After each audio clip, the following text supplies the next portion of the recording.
In the audience, we have somebody that's under no pressure whatsoever because he's got a great quarterback named Tom Brady and a great coach named Belichick, Bob Kraft. So good luck, Bob. Your friend Tom just called. He feels good. He called to congratulate us. He feels good. Good luck. You're going to do great. Thanks. President Donald Trump. That was the night before the inauguration. And that Trump quote leads us to this fabulous post at the New York Times Magazine on the web yesterday where Mark Leibovich is a writer there for the New York Times. He did a big takeout on Tom Brady last year, 18 months ago, in that time frame. Same guy. Yes, exactly. I'm saying Mark Leibovich did this takeout piece, this long story on Tom Brady, and then one of his next big assignments was to follow Donald Trump around during the campaign and do a big, long takeout on Donald Trump. And Leibovich now is these quotes he got from Trump months and months ago, maybe last year, maybe over a year ago. And he never used them because he didn't think they were relevant and whatever. But he's using them now because of the relevance of the Patriots and, you know, being the team of Trump and all of that. And so he posts these, and it's just hysterical.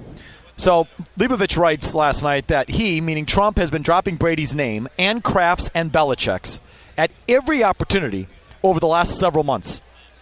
He said, when Trump learned that I had recently spent time with Brady and around the Patriots, he became even more animated on the subject and insisted that I enlist the star quarterback to say nice things about him for my story. Quote, he's a good friend of mine, Trump said, for the first of many times. Quote, a really good friend of mine. Trump declared himself disgusted by the NFL's treatment of Brady over Deflategate. Quote, it's so ridiculous what they're doing to him. He mentioned he had just spoken to Brady when he said that. Here's Trump's quote. He said, Mr. Trump. He calls me Mr. Trump, which he shouldn't because we play golf all the time anyway. He says, Mr. Trump, Donald. He doesn't even know what to bleep and call me. It's the craziest thing. He's a friend of mine. End quote. That's the whole quote. I have to say. I mean, does it sound exactly like him? Yeah. It totally. I mean, there's no doubt that these quotes are authentic. Oh, yeah. I mean, recorded. To the point where he's getting them off his tape recorder because it is so perfect to a T, him talking. I mean, and the more you read this story, the more you cannot help but laugh as you go along. So again, go ahead. Leibovich writes, also Kraft, and then in parentheses, great friend, George Steinbrenner, big-time winner. Also Kraft, and again, in dash, great friend, George Steinbrenner, big-time winner. Kraft was Trump's best friend, he said. And now Kraft is right up there, too, as one of his favorite guys. Kraft had visited him a few days earlier, and Trump said he chastised the Patriots owner for not fighting harder against the league suspension of Brady, in addition to other sanctions levied by the NFL against the Patriots. Bob Kraft is also one of my best friends, Trump told me. I said, Bob, you should have never made the deal. Bob said I had a wink from the commissioner, Trump added, meaning that that Kraft seemed to think that by standing down and not fighting, the NFL would reduce Brady's penalty on appeal. Kraft was under pressure, Trump explained. Quote, he choked. Just like Romney choked. He said, you know what? They winked at me. I said, Bob, when you make a deal, you should have gotten it all wrapped up. Who ever heard of making a deal like that? Now you've got this mess. Kraft should have never trusted Goodell, Trump said. Quote, the commissioner's a weak guy, said Trump. When he made the Ray Rice deal, everybody said, you're stupid, you're weak. It was such a weak deal. So now he's going overboard with their star, Brady. Trump added, quote, the commissioner is a dope. He's a stupid guy, end quote. Got that one right. It's just priceless. A very good friend of mine. By far the best deal Kraft has ever made was hiring Belichick, Trump said. Listen to this one. Who, by the way, is also a great friend of Trump. I'm telling you, I couldn't figure out whether he was Forrest Gump or Mike Barnacle. Listen to this. He says, so I go to the Patriots game last year, Trump said. I'm on the sidelines with Kraft. He's got Les Moonves right there. He's got a lot of different people. And Belichick comes over in his Patriots sweatshirt and the hoodie and the whole thing. He hugs me and he kisses me and he said, I love you. You're the greatest. Trump sat at his cluttered desk and seemed almost dreamy at the memory, as if the reception from Belichick genuinely moved him. He just feels warmly towards me, Belichick does, Trump said. Isn't that the craziest thing? After the Deflategate ruling was handed down by the commissioner that spring, Trump said he tried to persuade Brady to sue the league personally. I said, Tom, I gave him a lawyer. I said, here's what you do. Sue the NFL for $500 million tomorrow. Sue him up in Boston for everything. They'll come to the table. He said, oh, man, he was really torn. He's not Trump, he said. I just want to win another Super Bowl. Trump told Brady that he understood. And on and on. It's just a priceless interview. Oh, it's comical. I mean, it is. And the repeated, this guy's a friend of mine. He's a good friend, very good friend. He's a good friend. In the course of my time with Trump, he kept urging me to call Brady to ask him about his great friendship with Trump. Brady would say great things, no doubt. Ask him, how is Trump as a golfer? Trump urged. Like, it's just on and on. Incredible. So, it obviously all this stuff comes from the Trump side, not from the Brady side. But I still, when Brady says, I don't know what the big deal is. Why does everyone want me to explain it? He sounds like such a rube. I mean, it's just so disingenuous. What's the big deal? What do you want to know? Shut up. Well, you're a public figure, and you interjected yourself into politics. So what do you expect? Well, I mean, maybe the people in Boston will go easy on you because that's just what we do. We're just supposed to suck up to our athletes. But any other athlete like you with that sort of name quality puts the hat in his locker? I don't get it. Why are you asking me about this? I mean, that is just so weak of him. And don't tell me that he doesn't get it. He gets it. Or if you want to support the guy. But you know what? It doesn't. Or put a muzzle on him if you don't want to get in the middle of it. I felt that way from the beginning. A muzzle on who? Trump or Brady? Yeah.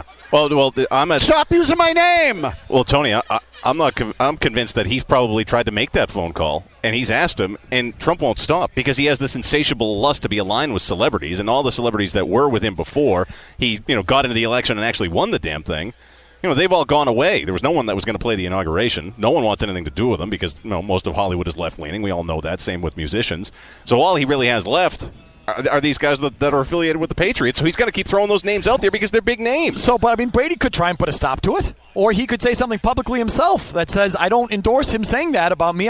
There's a million things he could say. But the point that I made yesterday, and I'll stand by it, it's his own doing. And why does he expect special treatment when you're a public figure? And you inject yourself. When you're a public figure, you are subject to criticism from everyone for everything. That's just the way it works. I don't know what the big deal. You really? And it doesn't matter what side he came down on. If he sided with Hillary Clinton, he'd get blasted by the right. He sides with Trump, he's blasted by the left. If he does nothing, he'll be blasted by both sides for not getting into politics. If he gets into politics, people will blast him and say, why don't you just stick with sports? Whatever he does, he's going to get blasted. But that's the way it works. And it's going to come from the other side of what you choose. But to act like you don't know what that's about, or that surprises you, or if you're on either side of it and you get all bent out of shape because Brady's getting criticized, like what are we talking about here? I can't imagine the Patriots will be thrilled with that story. Did you read the Trump thing in the New York Times Magazine? No. Overnight? Oh, it's the New York Times Magazine. Yes, you're erudite. I don't read the New York Times Magazine. Not really. Oh, you should. This is hysterical, and there's a bunch. I read the Wall Street Journal. Okay, but read this. You'll like it. It's entertaining. Where the writer was traveling with Trump for a couple of months during the campaign, and Trump kept trying to get the writer to call Tom Brady to tell the writer how much Tom Brady loves Donald Trump and put the quotes in the story about Donald Trump. But in there, the writer says that Trump said to him that Robert told Trump that Robert got a wink from the commissioner that they would go easy on Tom on the appeal if Robert dropped the case at that ownership meeting in San Francisco. And that Robert got a wink from the commissioner. Is that an accurate statement from our president? I don't know. You'd have to ask Robert. I wasn't there when that conversation took place. Do you think all the questions about Trump and Brady and Trump and your father and Trump and you and Trump and Belichick are fair? Do you think those are fair questions that you guys get in that whole conversation? I understand why people ask it. Life isn't fair, so that's the way I'd answer it. So you don't think that Brady's been unfairly criticized for not talking more about it? For not talking more about his relationship with him? Yep. Tom's a football player. I don't think Tom sought out to publicize his relationship with the president. And people asked him about it, and I think he said he's a great friend of his and has been for a long time. And he's been a great friend of our families for a long time. And I have friends who I agree with on a lot of things. I have friends who I disagree with on some things. But if someone's your friend and you're loyal, you support them. And I think Tom's chosen to do that. I don't think he's... Yeah, you should talk to Tom about it. I shouldn't talk about it, but Tom's a great guy, and... You want Tom as your friend, in my opinion, in life. Do you think the Trump stuff has cost you? The family, the team, in terms of business, perception, has it cost you anything? I don't know what you mean by the Trump stuff, but I don't know what that means. Well, you guys are supporters and friends of Trump. He's been a great friend for a long time, and we don't shy away from it. He's legitimately been a great personal family friend for a long time, but we've never looked to publicize politics related to a football team, which is what you're trying to do. The great thing about America is when people come together around sport, all the differences that exist in a heterogeneous society sort of melt away, and you root for or against the teams, and people come together, and that's what sport is about. When you discuss politics with people, I have lots of friends who are on different sides of issues, and that's what happens. And I probably am on different sides of issues with Donald Trump, but he's still a friend and somebody that I support. Right. He's our president. And that friendship and support you don't feel has cost you in business or with friends or in any way, shape, or form? You think people have been accepting of that? You have to talk to the few friends that I have to find out if that's happened. Well, I don't know. And in business? Yeah, has there no, been any no, backlash? I haven't. Have you experienced any backlash? No, zero. Let me ask you one more while we're on it. Yeah. How come you didn't go to the White House 2 years ago for the Barack Obama visit? You know what? My wife, who's here today and loves your guys' show, and I told Jim this, I don't get to listen very often. She says you say this all the time. I was in a skiing accident about 7 weeks before that White House visit, and I tore my hip labrum. I had surgery less than a week before that visit, which was scheduled 4 weeks after I had scheduled my surgery with a surgeon in Colorado who's very rarely in his office. And, if you don't do it when you have it, you got to go do it. So you would have gone with full support? Absolutely. I would have gone if somebody I voted for, didn't vote for, the President of the United States. Ask an orthopedist who does hip labrum surgery if in the first 10 days of recovery, and I was in my first 7 days, you can move great distances. I wasn't going to go in a wheelchair. I wasn't going to do that just because personally I wouldn't You want to do that. answered the question. If you were healthy, you would have gone. Absolutely, I would have gone. I would never choose, if your team wins a championship, making a political statement for me. I would never even think about equating the two. I realize there are athletes that do that, and that's the great thing about America. You're entitled to do it. I would absolutely never do that. Does it at all bother you that Martellus Bennett brought it up this week and said that during Super Bowl week that he probably would not go to the White House? Absolutely not. Okay. It's what I just said. America's America. Marty is a very smart, thoughtful guy. And if that's his opinion, whether it's what I would do or not, doesn't matter. I respect Marty. And we can disagree on things, and that's his decision and opinion. Okay, there was a report in the Washington Post today from Mark Maskey. I thought we were going to talk about the Super Bowl. But we are. This sort of relates. This is why you're going to overtime. This is why. Weekends. Yeah. I haven't even gotten the question out yet. Okay. But Robert said that there was a pact that he and Bill Belichick would not discuss Bill's contract, but that he knows when the end is for Bill, that it's not that Bill will be back next year. It's not after this game that Bill is all done. Are you also privy to this information? I think so. Okay. Shorter or longer? I think I'm privy to it, but I'm not going to talk about it. Okay. But was he accurately quoted that the end date is known? I didn't read the article, and I'd want to read the context of what he said, and that's what. All right, go. Want to ask one more question while I pull it up? Sure. Well, I was going to, there's been some speculation while we're waiting on that about Tom Brady's future. Lynn Swann said earlier in the week that if you win this game, wouldn't surprise him if Brady walks off and retires. Do you have any knowledge of that whatsoever, or is that just completely nonsense? And I heard that when CBS and Entercom merged, guys. Well, tell us what you heard. I'd be eager to hear it. I don't know. I love you, Mr. Kraft. I promise one more, then we'll get to the game. Yeah, so, this is good. Look, this is what was written. I'll see you in a couple of years. Listen. When the time comes for Belichick to move on to something else, it isn't going to come as any shock to the owner. Robert Kraft said in Houston this week that he and Belichick have discussed when the 64-year-old will hand over the reins to someone else. Quote, "We have a pact that we don't talk about that," Kraft said via Mark Maskey of the Washington Post. Quote, "He knows and I know, but he won't be done this year," end quote. So we have a pact. We're not talking about it. So let's talk about the game. Okay. So how can I ask I don't want to ask you what it feels like to be here 7 times in the Super Bowl. It's just such a lame question. Tell me about your nerves going into this game versus the first time you were here versus the third time you were here. It can't possibly be the same, can it? Where this is, you've got to be used to this by now. I think for our organization, the historical the repetition in such a short period of time helps the acclimation to what the first or second time you do it is like drinking from a fire hose, because for the players, they've achieved this pinnacle of getting to that game you've dreamed about getting to. But yet it has to be the same type of week of preparation or you're going to get thrown out of your rhythm. And I think the veterans on our team who've been to a prior Super Bowl or Super Bowls understand that and help the younger guys understand it. I think the coaches understand how about you? How to install the game plan and do it. You nervous? I don't really get nervous Did you ever? games. I'm trying to think. I mean, we back. see you up in the box. I think, you look like you could be nervous up there. I mean, that's just human. I mean, when you're in the middle of a game, any game, I don't think nerves is the. I have no nerves right now. When the game kicks off, you're anxious, but I don't think you're anxious for the game to get going. But nervous isn't really it. This week drags on just because it's a long time, but not nervous.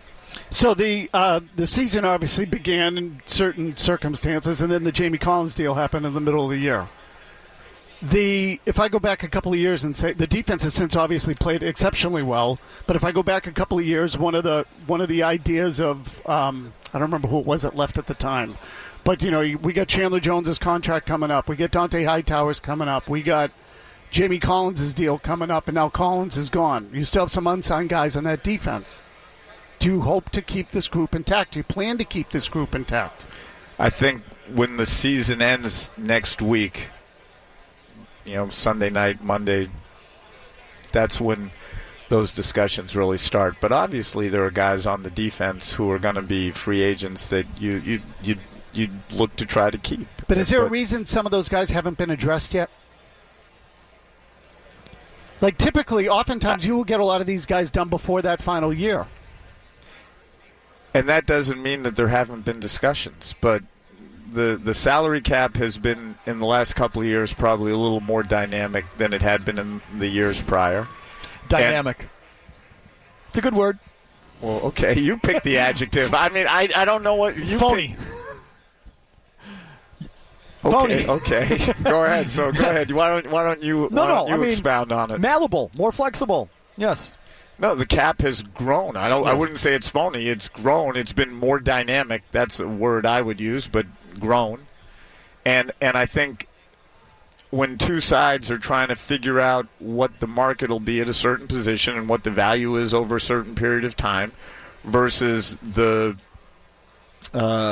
risk of playing for a year without getting that done and how to put it all together. Sometimes in a less dynamic environment, I think it's easier to do. So you have conversations and sometimes they come together and sometimes they don't. And I think that's happened with some of the players that weren't there. But really, once you get into the season and it gets started, if you focus on it doesn't mean we never do it, but for the most part, you really have to focus on the season. If you focus on contractual types of things for the football organization during a season, it's definitely a distraction. Well, let me ask you, how do you guys do it where it's not an issue? I mean, there's a lot of teams where guys aren't signed, and it becomes a problem. And it feels like very rarely does it become a problem here. What's that about? How do you guys manage that?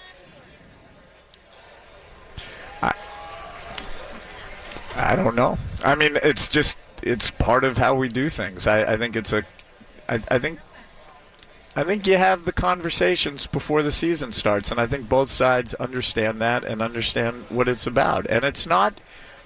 I know sometimes people read more into it antagonistically, or there's an edge, or there's not. But I think as long as you're straight with people on the other side of the table and they understand where you're coming from, you might disagree, like in the political arguments. You might disagree about things, but there's a respect that's there. So that's like when you have, political discussions. As long as you treat the other side with respect, you can do it. and come out in a good place. So there are obviously a couple of other guys in this organization, Pioli, Dimitrov, most notably, that have some intimate knowledge of the workings of the Patriots. Does that give them any sort of edge in the game that another team might not have? When Belichick's next on the show, you can ask Bill that, because neither one has been in our organization for a really long time. So I think they know how we operate, but a lot's changed in the time since they've both been here. To ask you about a few football things, NFL things. Goodell mentioned yesterday also about commercial time. I thought you were going to ask me about like NAFTA or No. TPP I'm happy to go back to the Trump stuff.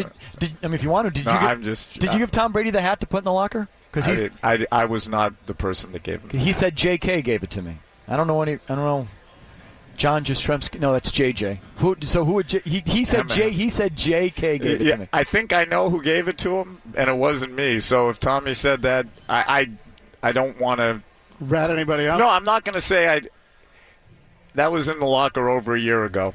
And if Tommy said it, then I'm sure I must have done it, but I don't recall doing that. And I'm not. Listen, Donald Trump, as I said, is a friend, and I can tell you there are many issues that I don't agree with them on, including something like a woman's right to choose. Okay, my wife and I are big-time supporters of Planned Parenthood. I think they do great work. They educate, and I have friends who disagree with me. But that doesn't mean you can't support somebody if you disagree with them on something, and that's just an example of that. And I think Tom is a great friend to Donald's, whether there's a hat in his locker or not, and he's just trying to be loyal to his friends. So I tend to agree with you, but my initial question was, do you think that he's been treated unfairly because people don't accept what you just said? Talk to Tom about it. Yeah. Talk to Tom about it. Okay, so my question just before this was... Commercial time. Yes, with the NFL and game broadcasts. He said the league is seriously looking at trimming back some commercial time. Are you involved in any of that, or is Robert, as part of the television committee, right? I mean, is that... I think we both are in different ways, because part of it is clearly the broadcast committee, which he chairs, and then I chair the digital media committee, and we're starting to stream games and do other things. And I think the whole idea of how commercial pods play out in a broadcast, and I think Roger touched on a couple of things yesterday, like when you come in and out of scores. When you come in extra and out point of commercial, kickoff commercial, and I think that has the opportunity, I think, to be reworked in a way that everybody benefits. I think he talked about it a little bit yesterday, and I think we're still in the nascent stages of it. And you'll have your broadcast partners working with you, and the game operations people. But there's ways to do that, I think. Are you concerned by the ratings decline, or do you think that was a year blip? I think, look, you always have to be on edge. Even when things are going well, we talk about where we're at risk. I think if you look at the ratings post the election, it's pretty clear that the election, much like with a lot of other entertainment on TV, took a hefty dose of people's time and attention out of it, and I think probably a fair amount of it was driven by that, but that doesn't mean you're not looking at how to make sure the product is going to stay as fresh and current feeling as it can be. You're a big soccer guy, so I'm surprised that you and I first met when you were the Revs beat writer. You got it. That's right. Frank Stapleton, your first coach. There it is. But I told Jim Murray that the other night when I got to meet Jim for the first time, and he didn't believe me. No, it's true. I cover the Revs. But there's so many things they do in soccer, John. Be a little prouder. Look what you are now. You're like the... I'm about to go to weekends on EEI. You're the king of CBS radio drive time. I'm about to be 10 a.m. weekends on EEI. Actually, Fred and Rich probably have an issue when I say that, so I apologize. Listen, he's about to be Dale's pet. In soccer, the Celtics just did a deal. Little signage on the jersey, little something superimposed on the field. The signages around the stadiums, all those different things that I think are even more valuable because you don't DVR through them. How come the NFL doesn't start incorporating some of those things? That seems easy. I think those are all things that'll be on the table. The one thing that the league up until now has felt was important was that the field of play and the walls that surround the field of play and the uniforms be without commercial anything. So if you look at Major League Baseball, the NBA, the NHL, forget the jerseys for a minute, MLS, there is signage that abuts the field of play. You don't want that. In the NFL, historically, it's been something that I think goes way back before our time, where there's a pristine type of look and feel that's about the competition.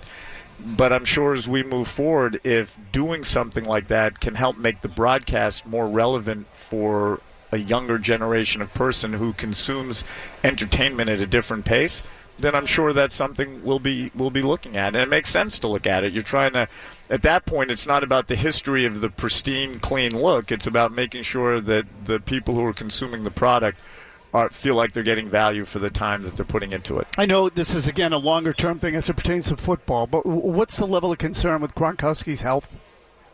I saw Rob today. I went to practice for about 45 minutes, and he looked great. I mean, you could see him, like, sweating and itching to be out there, and he was trying to think which of the guys on the roster he most resembled so he could throw their jersey on and not be discovered. And I'm joking. Well, I'm not joking. He was joking when he said it. We're not going to report you to the league for that one. Yeah, so that won't be Rob. Yes, Rob will not be in somebody else's uniform on Sunday. Just in case we might launch an investigation into that. That won't be happening. But you understand what I'm asking. You got a 20-something-year-old guy who's had 3 back surgeries. He's a historic player, Hall of Fame caliber player. Yet, you sort of look at him and say, boy, 3 back surgeries. Can this guy hold up? And I think I've told this story, I don't know on your show, but on the air before. The week after he physically puts, I want to back up. So there's an image of Rob that he likes to have a good time. Party boy. And he loves to have a good time. But I think the thing he likes doing more than have a good time is work out and play football. And that's not a line, it's the truth. And so the Friday of the Indianapolis Giants Super Bowl, Rob came back home, and I believe he had surgery like that Thursday. I might be he had surgery very quickly after. I'm probably getting the dates wrong. But within a week of the Super Bowl and like 36 hours after his surgery, the lights were all dark down in football, and it was late that night, and I was walking out. I don't know why I was there, and I saw a big figure coming down the hallway, and it was Rob. And I said, hey, Rob, and he's on crutches. I said, how you doing? He's like, good. I said, what are you doing here? He said, I'm going to lift. We're in the off season, and I said, you're going to lift? I said, how are you going to lift? Who's going to spot you?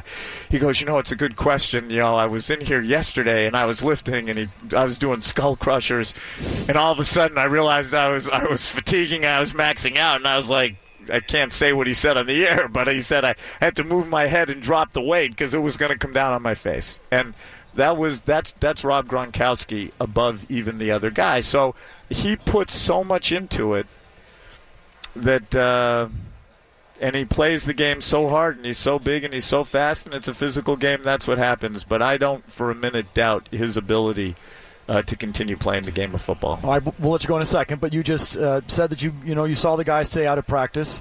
Tell me the mood of the team. How do they look? How do they feel? Can you tell at this time of the week, in previous Super Bowls, do you remember seeing the team look a certain way on a Thursday and say we're all ready to go? Or do you remember 2007? I heard they had a bad week of practice that week. Could you tell that when you were out there, etc.?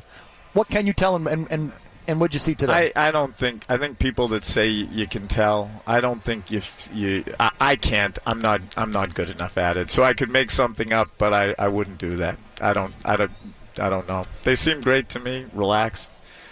Tom seems great. Everyone. Were there any times in the past when you were with the team during the week and you went, this doesn't feel right? The 2007 Super Bowl, not on the practice field, but that 2007 Super Bowl, there was just something about. There was something when you were around the team that week and just in the hotel. There was I think the magnitude of the situation. You could feel it. Yeah. Weight on the team. That's what you're saying. Yeah, and we still. It was still a real close game, and we had a chance at the end. Randy and Tom and Randy almost connected down the sideline there. I mean, we even after Plaxico scored. So you never know. What's the feeling this week? It feels like a normal week to me. But again, I think most people who tell you, I've heard of teams when they say we had our worst week of practice, they went out and played great, best week of practice. And I don't go to practice, and I might go to 1 or 2 practices a year, and then if we get to the Super Bowl, I'll go out a little. So I'm not a good judge on that. Okay, Jonathan. Thanks for coming by. Come by a little more often, and won't be such a grilling. Like we'll do. Wasn't a grilling. Right to the good stuff. It was good. So now at least you know the story about the Obama White House visit, and I would just say this: if you're lucky, because I do know enough, you are political, and you feel strongly in your political beliefs. You and I have never discussed politics, have we? We have? It wasn't much of a discussion. You just basically... what was the top? Remind me. You're not telling me about lots of things I don't know about. I can't remember exactly. I've had the... You have? About our current president or something long ago. So I haven't talked to you about... I've talked to you about Donald Trump in the last year. Obama. Oh, Obama. Well, I know you're not a fan. As somebody that's in the manufacturing business, I personally don't think a lot of what he did was great for manufacturing, but that doesn't mean you wouldn't go to the White House. And by the way, I think what he represented and what happened when he was first elected in 2008, I think that was very important to our country. So I think you can talk to a lot of people who've heard me say that, but that's probably the pinnacle of, in my opinion, of what was achieved. And that's just speaking as somebody that believes a lot in the manufacturing base of our country, and there were just a bunch of different things that were done that I don't think were good for that, and I see it firsthand. So it might have been about that. Read the New York Times Magazine thing. Honestly, do yourself a favor. It's funny. Okay, but I told you there are things about our president. But Donald Trump is a guy and a friend. He's a great friend. And is he going to be there on Sunday? Call the White House. No, come on. I don't. You have to. Is he going to be in your box? You have to call the White House and ask them. I think if you give out the president's schedule, right, doesn't Secret Service come down on you? I think. Well, that's a fair point. So see, now I'm teasing you. Yeah, that's okay. Being provocative. I got a yes or no question for you before you leave. Yes. No. Yes. Go ahead. Okay. Do you keep a mental list in your head of people you could see being the next coach of the Patriots? I think yes or no question. No, it's not yes or no because I have to put it into context because then I've learned now with social media people will blow it up. I think with any business you're in, when you've got people running or in key roles in businesses, you know who the next person is if something happens to them. So that's a yes. Yeah. Now in the NFL, you have to go through a process, and you might find other people in that process, but you. In our other businesses, that isn't the case. So if you have internal candidates or people that work at other organizations who you think you would like, you absolutely always are keeping a mental list. You don't know what the world's going to bring. And if you had to do it again, would you make another trade or a deal for a head coach? Maybe. And I'll tell you, Robert, Robert still to this day, in my opinion, doesn't get anywhere near enough credit for that Belichick move because it was harder than it seems now. Wait a second. Go back. It was way harder. Go back and look. He and I, we would talk about it a lot. And when Bill was here in '96, he was out at practice and around the team a lot more than me. And he's like, Belichick gets it. He just gets it. Trust me, he's our type of guy because he can coach like crazy. The players respond to him like they don't respond to anybody else. But on top of it, he gets how the salary cap can be used to a team's competitive advantage if you have a coach who understands the talent and can coach but has the mental aptitude to understand value and the discipline to employ it. I mean, I'm paraphrasing, but that was basically it. I had been around Bill a little bit, not as much as Robert had in that time. Our offices were in Boston. Our headquarters, we go back and forth, and just too much going on. But he saw it, and I saw it to a lesser extent. And then he was just adamant that when everything happened, that we had to stay the course and do what we had to do to get Bill. And I think that's what makes my father so exceptional as a business person, because he won't sit there and look at 20 pages of analysis or read contracts, but he has an intuitive feel about things and the things that are most critical and that matter. And I learned a long time ago that when his gut says something, don't disagree with it. Now, I didn't disagree about Bill, but he was blindly. I thought Bill would be great, but we were like 4 months into the offseason and didn't have a coach, and the Jets were holding firm, and he just believed, and And he was spot on. And I might argue, and I realize I'm not objective, but I might argue that's the best trade that's ever been made in sports history.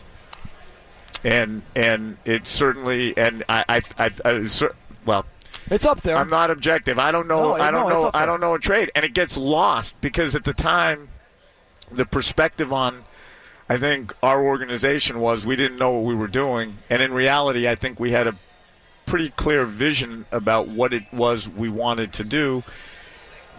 And it worked out well. And okay, I think that really should get it. It was a pretty momentous occasion. The way you're talking, do you feel there's some sort of finite shelf life here that's coming to an end? And I'm not saying that you think it's going to be done at the end of the year, but do you appreciate this now more because it's only a short time left and you approach it differently?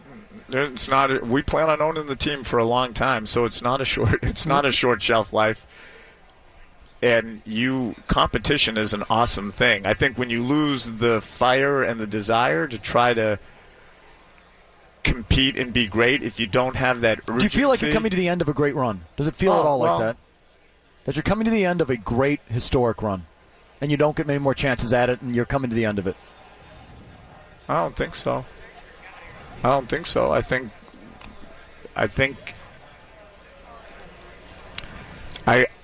I can understand your perspective, especially when you look at something like Tom's age. I would argue Tom's playing as good as he's ever played right now. Agreed. I'm just curious about your mindset. And I think Tom has that burn, actually, that competitive burn, and he's willing to do the things that you have to do as the clock ticks on you.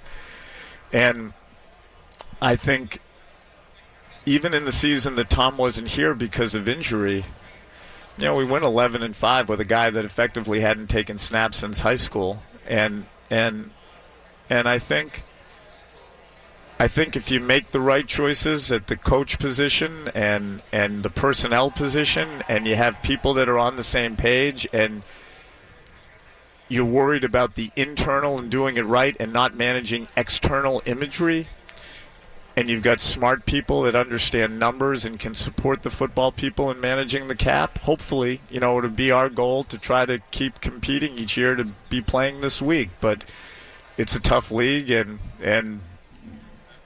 nothing's ever easy. But it's not like we sit around and say, we're coming to the end of a run at all. We look forward to doing it again and again and again each year. Okay, we're about to get bought, and I'm about to get moved to weekends, so we got to get in all these commercials. And now you're not selling ads. No, I'm right. I know.